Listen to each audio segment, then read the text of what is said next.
Jalar kom tendo piny Kenya gi otiko mar Azimio la Umoja Raila Odinga ojiwo jo Kenya mondo bed kod horuok e kindeni mabende koro girito ng'eto mar doho maduong' mogik kama nyocha ochwale ng'ur mare mar kwero yiero mar William Ruto. Raila kod jalupne Martha Karua noloso kane gibedo giromo gi jotelo mawuok e dhod Meru kano telne gi jatend migawo mar pur Peter Munya. En romo manokelo kanyakla ogai mar Azimio la Umoja wan Kenya Raila Odinga, jalupne Martha Karua kod jotelo mawuok e dhod Meru kotelnegi kod jatend migawo mar pur Peter Munya. Munya Gilange oseyo manen gavana mar kaunti ma Meru Kiraitu Murungi kuom dar gi duond buche mar dep kod onje riwruok mar siasa mar Kenya Kwanza. So it is very clear that he has decided to join that government that he had described so well. It's a government of this, by this, for this. It looks like that's where he belongs.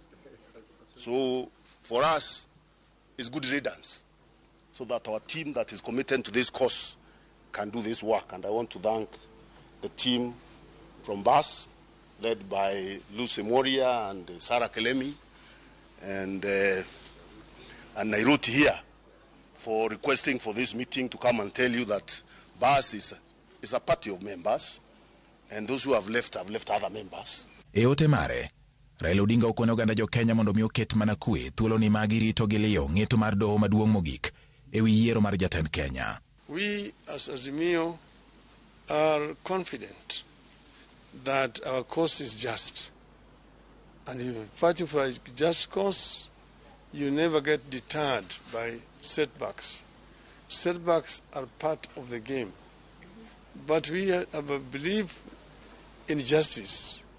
We believe that ultimately justice shall triumph, and that it is the Kenyan people who will be the happier.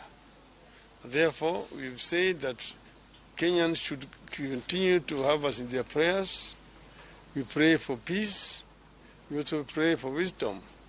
And we hope that the Supreme Court will deliver a fair ruling which will help us to strengthen our democracy in our country. Martha Karua to konian kod geno ni doho dhi golo ng'eto maratiro. It's better to have a few committed members than to have hangers-on whose minds and soul are elsewhere. So once again, thank you very much, the Meru team, and we will continue to fight for the rights of Kenyans and for our ideals. Our victory cannot be taken away, and we are eagerly waiting for the judgment that will be delivered tomorrow.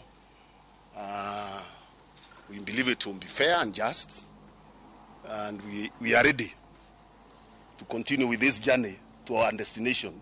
Jep mar jotelo go ne jo Ramogi biro e seche makoro chuny goyo kibi ka irito gi liyo kaka kiny ne duoko wuoge dhojo e albuche abiriyo mag doho mamalo mogik kata Supreme Court. Ka ng'eto biro wuok mafulo ka jo Kenya nyalo dok e yiero machielo mar jatend piny Kenya kata oyo.